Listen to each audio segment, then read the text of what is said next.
Friends मु वरुण सार समस्त को स्वागत जनावि आपणकर प्रिय यूट्यूब चैनल बीडी एजुकेशन को। आज आम 10वीं क्लास रो वाक्य विचार पढ़िया को जाऊे बोले आम आज कौन पढ़िया ना वाक्य। आज आम कौन करिया ना 10वीं क्लास रो व्याकरण बही प्रथम विषय हूँ वाक्य विचार। अच्छा बोले आम व्याकरण कौन पढ़ा ना व्याकरण न पढ़ले आम भाषा को ठीक भाव व्यवहार करिपरिबा नाही। आमर भाषा रे शुद्धता आनिया व्याकरण पढ़ा निहांती आवश्यक अच्छी। आमर व्याकरण उक्ति अच्छी बिना व्याकरण वाणी लवणम व्यंजनम बिना। अर्थात जदि व्याकरण नाही, जदि आम भाषा रे व्याकरण शुद्धता नाही, व्याकरण दृष्टि जदि आमर वाक्यटी शुद्ध नाही बा भाषा शुद्ध भाव व्यवहार करना ना केउ परिका जेपरिका लवण बिना व्यंजनम माना व्यंजनम कौन हो लवण बिना। अर्थात जदि तरकारी लुण न पकाई तरकारी खाइबा जो परिका स्वादिष्ट होता है, जदि आमर ग्रामार न थाई बा व्याकरण न थाई आम भाषा व्यवहार करवा ताले से परिका होता है। तेणु आमर भाषा व्यवहार करने व्याकरण निहाती आवश्यक पड़ी थाए। आम आज कौन करिया ना वाक्य क्या पढ़ा गोटे जिन अच्छी कौन कही जानिले कथा सुंदर बांधी जानिले मथा सुंदर। अर्थात आम यदि कथा ठीक भाव कहवा कथाटा को सुंदर भाव कहवा मधुर भाव कहवा तापर उक्ति यथार्थ होता है, श्रुति मधुर होता है।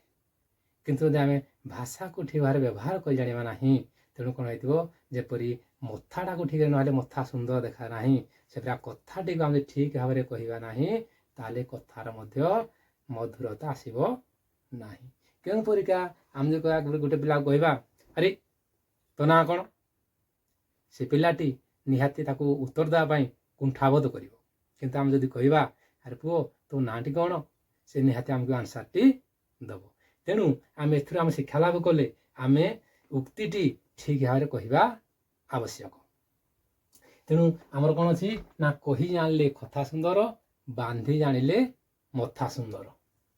अच्छा तेणु आम गोटे अच्छी देख प्रथम अच्छी अरुण काली सेके खर अच्छी गछरे चढ़ी घर अच्छी आंब तोली थिला। तेणु अरुण काली कहले बिले कौन हो ना यही जो उक्ति जो वक्तव्यटी कौन हुए ना ये संपूर्ण ना, ये संपूर्ण रूप से प्रकाश पाऊ ना। अरुण काली कहले आम किसी बुझीपर ना। गछरे चढ़ी आम तीन क ख तीनोटी जाक काले उच्चारण करवा ना कौन कहवा ना अरुण काली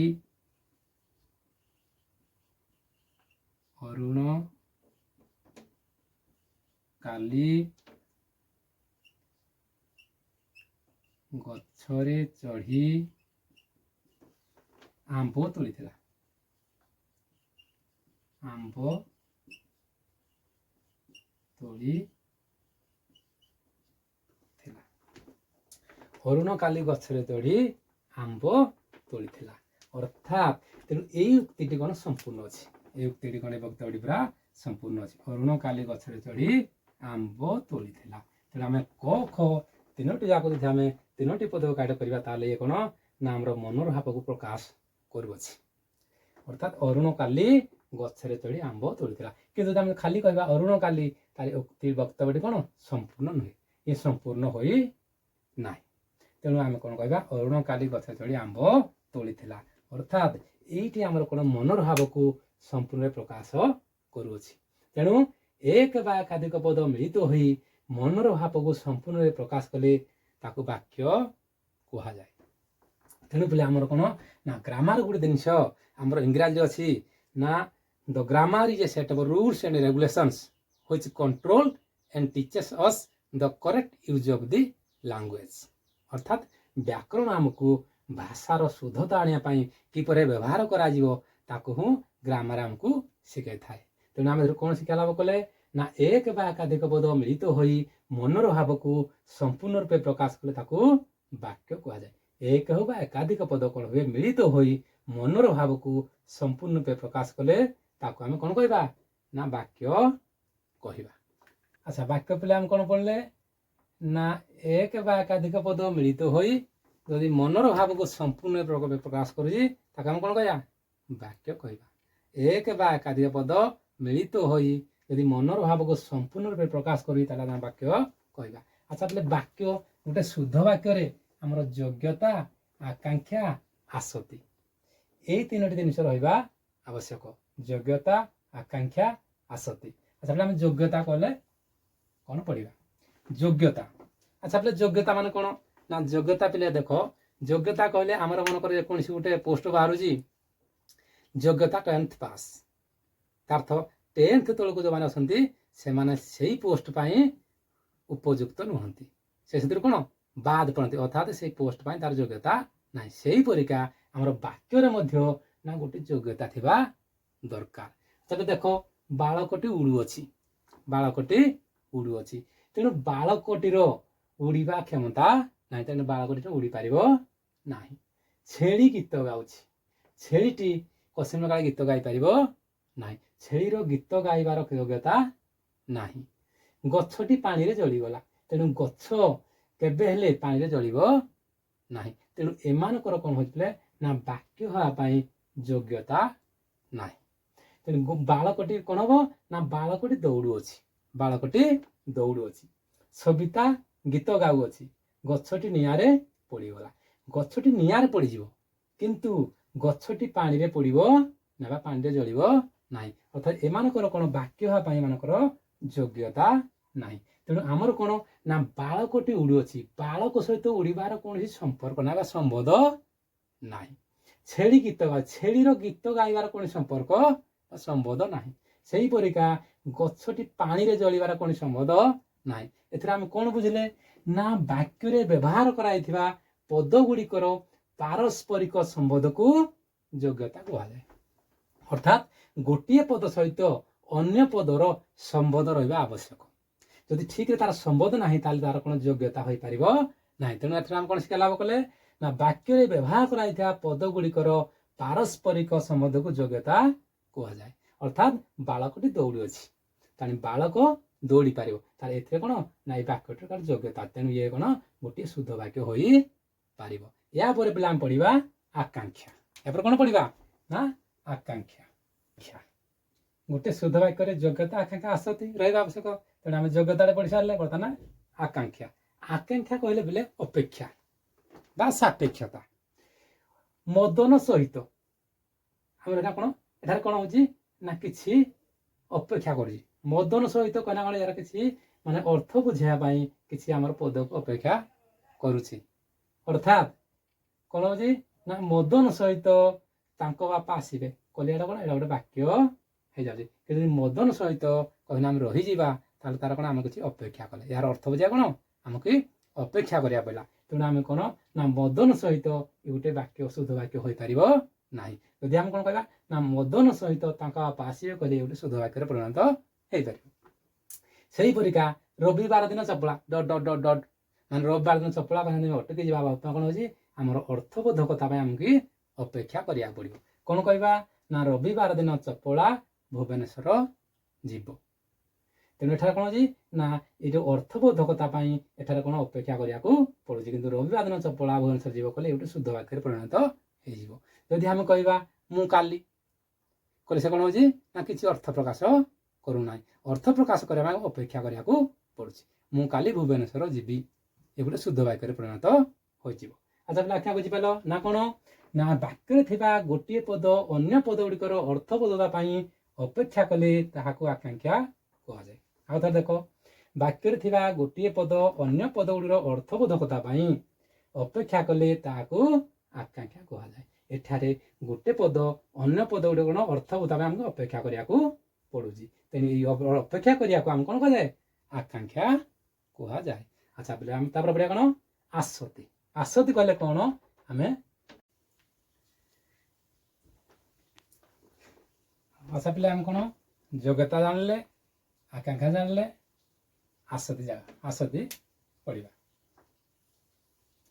ଆସକ୍ତି ନା ଆସକ୍ତି ପିଲେ କ'ଣ ହେଉଛି ନା ସୌନ୍ଦର୍ଯ୍ୟ, ବାକ୍ୟରେ ଥିବା ପଦ ଯୋଜନା ବା ସୌନ୍ଦର୍ଯ୍ୟ ହେଉଛି ଆସକ୍ତି।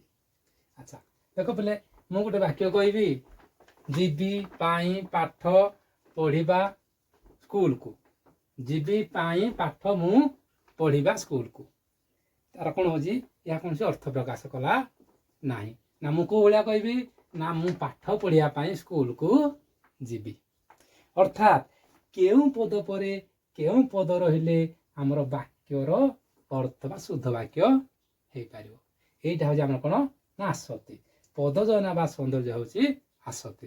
ଦେଖ ବୋଲେ ହୋଇ ହେଲେ ପ୍ରାପ୍ତ ବୁଦ୍ଧତ୍ୱ ଗୌତମ ତପସିଦ୍ଧ, କାରଣ ଇଏ ଅର୍ଥ ପ୍ରକାଶ ଶୁଦ୍ଧ ବାକ୍ୟ ଅର୍ଥ ପ୍ରକାଶ କରୁ ନାହିଁ।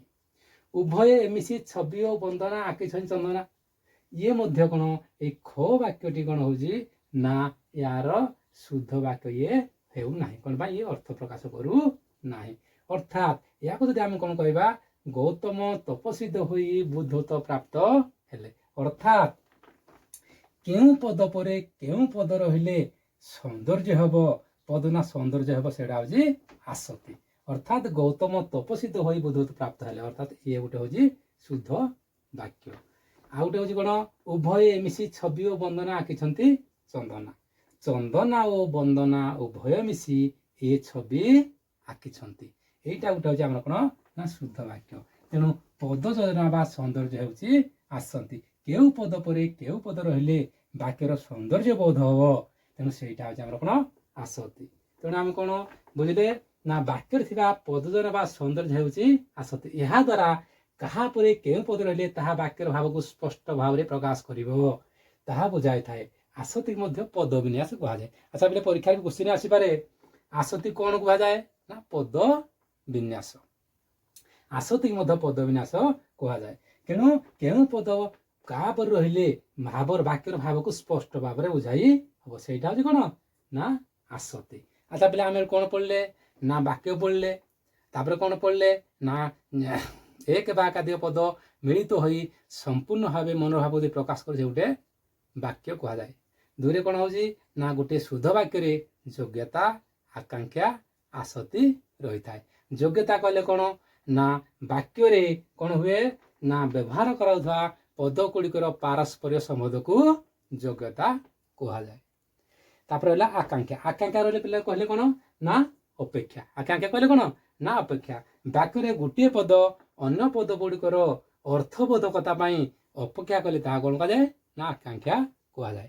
ଆଉ ବୋଲେ ଆସତି, ଆସତି ହେଲା କ'ଣ, ପଦଯୋଜନା ବା ସୌନ୍ଦର୍ଯ୍ୟ। ଏହାକୁ ମଧ୍ୟ ପଦ ବିନ୍ୟାସ କୁହାଯାଇଥାଏ। ଠିକ ଅଛି। ତାପରେ ନେକ୍ସଟ ପଢିବା, ନା ବାକ୍ୟାଂଶ। ବାକ୍ୟାଂଶ କହିଲେ ପିଲେ ବାକ୍ୟ ଯୁକ୍ତକ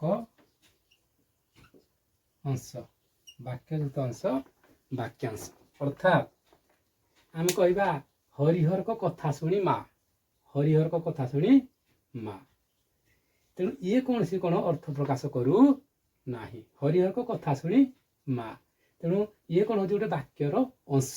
ହରିହରଙ୍କ କଥା ଶୁଣି ମା ଆଶ୍ଚର୍ଯ୍ୟ ହେଲେ, ଇଏ ଗୋଟେ ସମ୍ପୂର୍ଣ୍ଣ ଆମର ବାକ୍ୟ। ଇଏ ଆମର କ'ଣ ସ୍ପଷ୍ଟ ଅର୍ଥକୁ ବୁଝାଉଛି।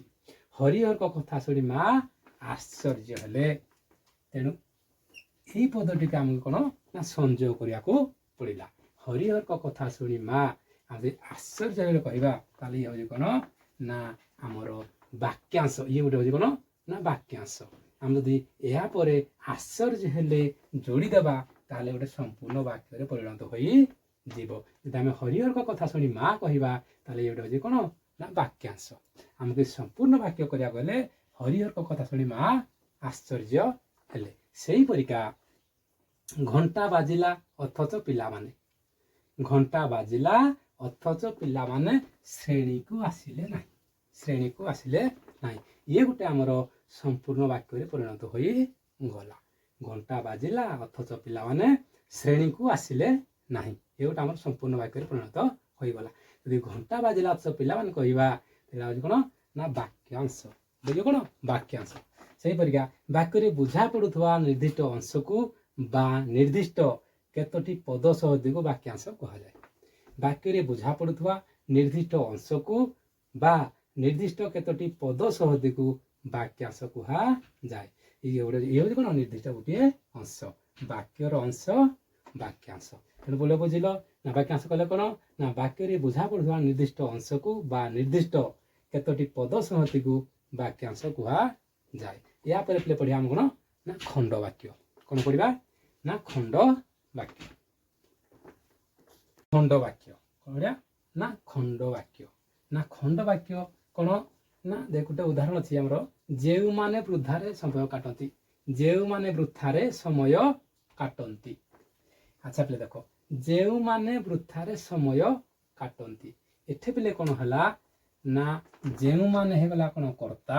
ଯେଉଁମାନେ କ'ଣ ହେଲା ନା କର୍ତ୍ତା। ସେହିପରିକା ଆମର କାଟନ୍ତି ହେଲା କ'ଣ ନା କ୍ରିୟାପଦ। ଏଠି କର୍ତ୍ତା ରହିଲା ଏଠି କ୍ରିୟାପଦ ମଧ୍ୟ ରହିଲା।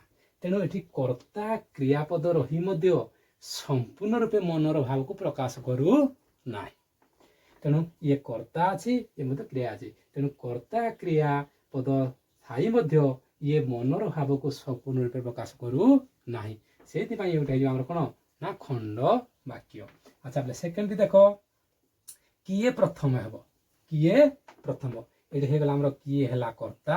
କିଏ ହେଲା କର୍ତ୍ତା ଏବଂ ହେବ ହେଲା କ'ଣ ନା କ୍ରିୟାପଦ।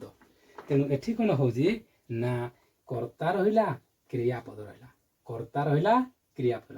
କର୍ତ୍ତା ଏବଂ କ୍ରିୟାପଦ ଥାଇ ମଧ୍ୟ ଇଏ ସମ୍ପୂର୍ଣ୍ଣ ରୂପେ ମନର ଭାବକୁ ପ୍ରକାଶ କରୁ ନାହିଁ। ତେଣୁ ଯେଉଁଠି କର୍ତ୍ତା ଥିବ କ୍ରିୟା ଥିବ ମନର ଭାବକୁ ସମ୍ପୂର୍ଣ୍ଣରେ ପ୍ରକାଶ କରିବ ନାହିଁ ସେ ହେଇଯିବ କ'ଣ ନା ଖଣ୍ଡ ବାକ୍ୟ। ସମସ୍ତ ବାକ୍ୟର ସମାପିକା କ୍ରିୟାଯୁକ୍ତ ଅଂଶଟିକୁ ଖଣ୍ଡ ବାକ୍ୟ କୁହାଯାଏ। ତେଣୁ ଏଠି ପିଲେ କ'ଣ ହେଇଯିବ ଯେଉଁମାନେ ବୃଥାରେ ସମୟ କାଟନ୍ତି ଏ ଗୋଟେ ଖଣ୍ଡ ବାକ୍ୟ। କିଏ ପ୍ରଥମ ହେବ ଏ ଗୋଟେ ମଧ୍ୟ ଖଣ୍ଡ ବାକ୍ୟ। କ'ଣ ପାଇଁ ନା କର୍ତ୍ତା ଏବଂ କ୍ରିୟାପଦ ଥାଇ ମଧ୍ୟ ଇଏ ମନର ଭାବକୁ ସମ୍ପୂର୍ଣ୍ଣ ରୂପେ ପ୍ରକାଶ କରୁ ନାହିଁ। ତେଣୁ ପିଲେ ଯଦି ଭିଡ଼ିଓଟି ସମସ୍ତଙ୍କୁ ପସନ୍ଦ ଲାଗିଥିବ ଲାଇକ୍ ସେୟାର ସବସ୍କ୍ରାଇବ୍ କରିବାକୁ ଜମା ବି ଭୁଲିବେ ନାହିଁ। ଅସ୍ତୁ।